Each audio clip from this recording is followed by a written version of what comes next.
I was going through a stack of old mail the other day, and I came across an unopened envelope.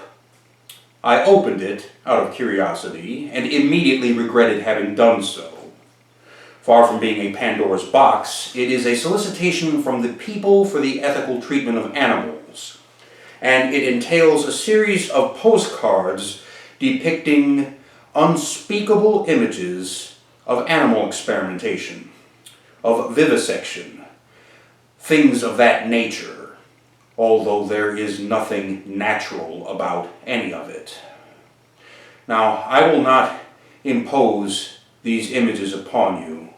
They are too horrific to behold. I can tell you that the name of the little cat in this experiment was Double Trouble. That was her name. And I imagine that you have resources at your disposal which you can utilize to do any research on your own, should you wish to have further insights into this one case of animal experimentation.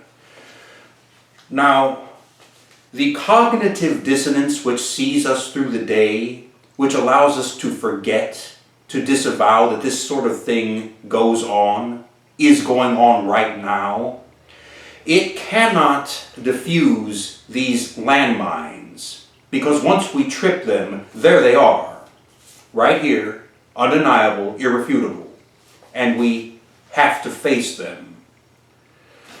I have heard all of the arguments. I have heard it said, yes, well, this is unfortunate, this is sad, it is regrettable, but in the end, I would rather see them using field mice and lab rats and guinea pigs, even cats and dogs and primates, as opposed to seeing them using little human babies, children, people, in these experiments.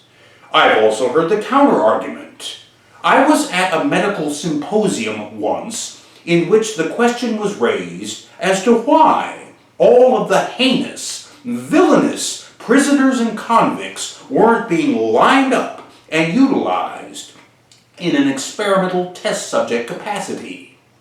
The doctor overseeing the symposium was very diplomatic, and he did not bother to take us to Auschwitz-Birkenau.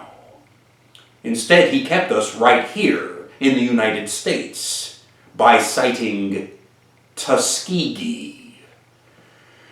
Now, in between these two extremes, you have the advocacy of the late Dr. Kevorkian, whom I'm sure you recall was in favor of some controversial medical practices. Dr. Kevorkian advocated experimenting on prisoners as well. However, his insistence rested upon it being a mandatorily, strictly voluntary basis. There, of course, would be a counter-argument to this. That being, naturally, the prisoners would want something in return. Early release dates, expedited parole hearings, time off for agreeing to participate in these procedures. That may well be. What I know for certain is that there are innumerable prisoners who would voluntarily participate in these experiments merely as an act of contrition, as a way of attempting to give back whatever it is that they stole from society and from this reality. In the end, on a personal note, I have always been opposed to animal experimentation. I always have been.